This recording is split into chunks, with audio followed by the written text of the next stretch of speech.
उपासते शिव इति ब्रह्म इति वेदान्तेन बुद्ध इति प्रमाण पटव करते इति नैयायिका अरिहंत इति यथा जैन शासनरता कर्मेति मीमांसका सो अयम न विदधातु वांछित फलम त्रिलोकेनाथ है। इसका हिंदी अनुवाद नीचे लिखा है। शिव के भक्त कौन कराते हैं? शिव जिनकी उपासना शिव के रूप में करते हैं, वेदांती जिनकी उपासना ब्रह्म के रूप में करते हैं। शिव के भक्त किसके रूप में, उनकी उपासना किसके रूप में करते हैं? जिनकी उपासना शिव के रूप में करते हैं। शिव के भक्त जिनकी स्थापना शिव के रूप में करते हैं, वेदांती जिनकी उपासना ब्रह्म के रूप में करते हैं। किसके रूप में? ब्रह्म के रूप में। और बुद्ध को मानने वाले जिनकी उपासना बुद्ध के रूप में करते हैं। बुद्ध को जो मानते हैं ना, उनकी उपासना किसके रूप में करते हैं? बुद्ध के रूप में। प्रमाण पटु नैयायिक जिनकी उपासना कर्ता रूप में करते हैं। जैन मत को मानने वाले जिनकी उपासना अरिहंत के रूप में करते हैं। जैन की उपासना अरिहंत कौन है? देवता है जैन में। अरिहंत की मूर्ति देखी है कानपुर में, जैन मंदिर में, है ना अरिहंत की। तो ये जैन मत को मानने वाले जिनकी उपासना अरिहंत के रूप में करते हैं, और मीमांसक जिनकी उपासना कर्म के रूप में करते हैं। कर्म वे तीनों लोगों के स्वामी हरि अर्थात भगवान विष्णु हमें मनोवांछित फल प्रदान करेंगे। अगला श्लोक मंत्र है अगला। त्वमन्तक स्थावर जंगमानां स्थावर जंगमानां त्वया जगत् प्राणिनिधि देव विश्वम त्वं योगिनां हेतुफले ऋणस्य त्वं कारणं कारणानां। दूसरा श्लोक का हिंदी देखो, है ना। तुम चर अचर अर्थात इस संसार के संहार करने वाले हो। चर और अचर में क्या अंतर होता है? जो चलने वाले होते हैं वो तो चर होते हैं, अचर जो नहीं चलते।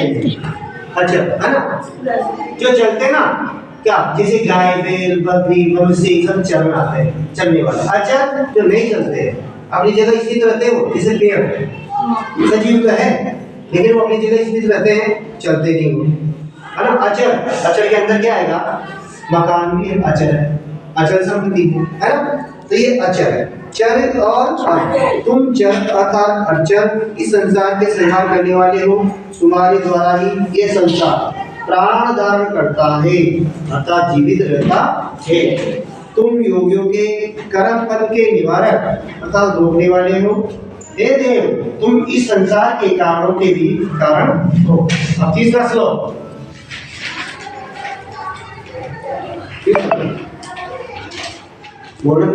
वायु यम अग्निर्वरुणः वायु यम अग्नि वरुण शशांक प्रजापति त्वं पितामहः च नमो नमः तेऽस्तु सहस्रकृत्वा पुनश्च भूयोऽपि नमो नमस्ते।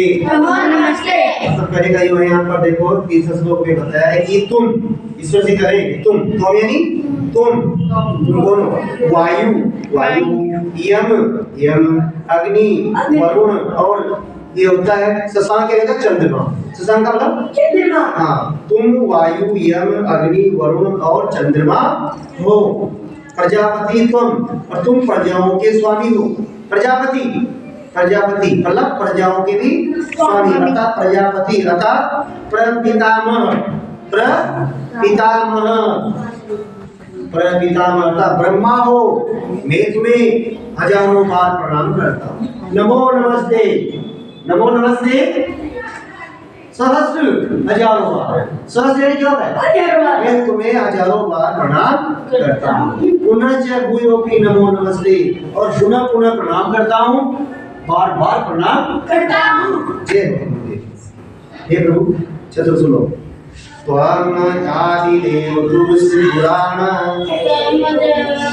तुम आदिदेव पुरुषपुराण, तुम अस्य विश्वस्य परम निधानम वेदासि वेद्यं च परम च धाम त्वया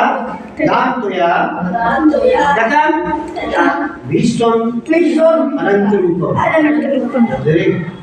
तो वापस वही बात, देखो छोटे का होगा। हे विराट पुरुष, तुम सर्वप्रथम अर्थात आदि देव, सबसे प्रमुख देवता हो, पुरातन पुरुष हो, तुम इस संसार के सर्वश्रेष्ठ आश्रय हो, तुम ही ज्ञाता हो और तुम ही जानने योग्य अर्थात ज्ञेय और परम धाम हो। हे अनंत रूप, तुम्हारे द्वारा ये समस्त संसार व्याप्त है, तुम्हारे द्वारा समस्त संसार व्याप्त है। लास्ट लोग बोल रहे पांचवा, एक साथ बोलो। सत्य सत्यमेश्वर, लोके सत्य धर्म,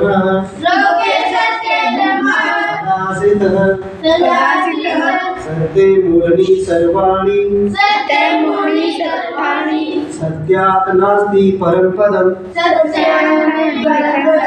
हाँ, सत्य ही संसार में ईश्वर है। सत्यम ईश्वर, सत्य ही इस संसार में विश्व। क्या बताया? ईश्वर। जो आपने सत्य बोल दिया, इसका मतलब आपके अंदर मन में भी क्या विराजमान है? ईश्वर। अगर आपने सत्य नहीं बोला तो आपके अंदर सत्य ईश्वर भी नहीं है।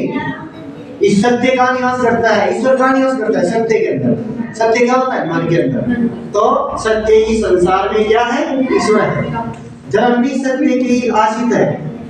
जो सत्य बोलता है ना, वही तो जन्म होता है। जन्म क्या है? जन्म पर आश्रित है, सत्य पर, है ना? इस पर जन्म भी किसके ऊपर आश्रित है? सत्य के ऊपर आश्रित है। सत्य ही समस्त भव विभव का मूल है। सत्य से बढ़कर के कुछ भी नहीं। सत्यात् परम पदम नास्ति, सत्य से बड़ा और कोई दूसरा पद नहीं है। इसलिए सत्य बोलना चाहिए, कभी भी झूठ नहीं बोलना चाहिए। सत्य में वो सत्य की जीत होती है, यहाँ आदर्शम झूठ की नहीं होती। इसलिए सत्य में वो क्या लिखा होता है? देखो बस सिक्का, उसके नीचे होता है सत्य में वो। सत्य में वो क्या है? किसका आदर्श वाक्य? सत्य में मुझे लिखा नहीं होता, याद है? पैसे के ऊपर, सिक्के के ऊपर, हाँ, है ना? ये पुलिस विभाग में लिखा होता है कि अपना आदर्श वाक्य अशोक चक्र के नीचे लिखा होता है ना? हो गया दूसरा पार्ट, इसको बंद कर दो।